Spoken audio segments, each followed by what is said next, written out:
I was born determined. I was good at drinking, having sex, and taking pictures. And I did all three as much as I could. If it wasn't important to me, I wouldn't have done it. You know, I felt so passionately about telling Lee's story, but telling her story in a really authentic way, focusing on this decade of her life when she truly became Lee. This is the decade when Lee became Lee.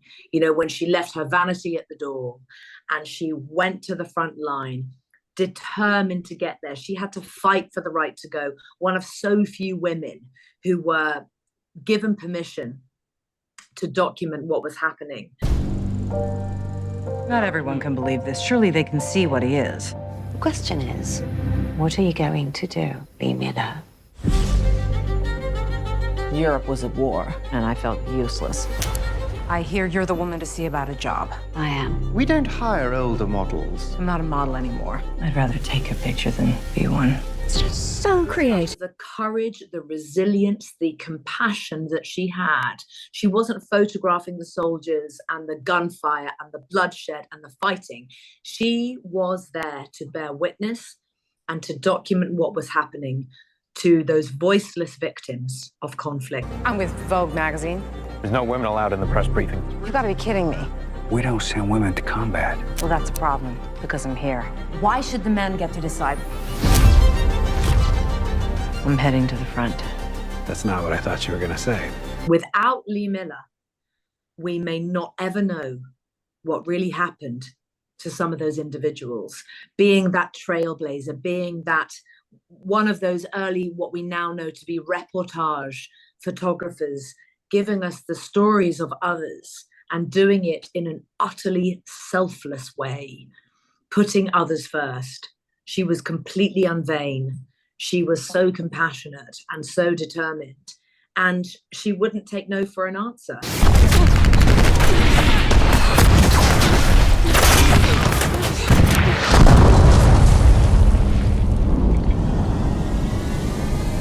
She could have gone home.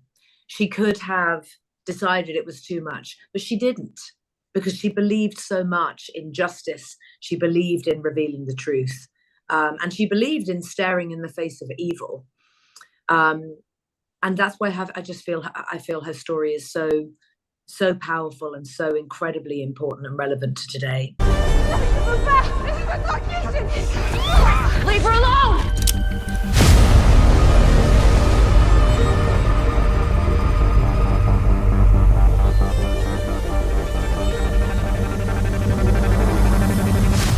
Bad things do happen to some of us girls. How many journalists are still dying today in order to bring the same torch, same witness that she brought to us? Well, we read stories and we hear stories all the time about what is happening to these journalists, these men and women who are putting themselves in extreme danger in order to convey the truth, in order to educate the world.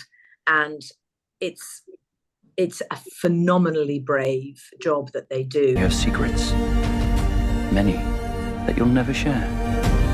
Stop! Who cares? Nobody saw them. You didn't print them. I fought for them, Lee! It's not hard enough. So I think we have to be grateful and extremely respectful of the jobs that those men and women do, because without them, we may not know.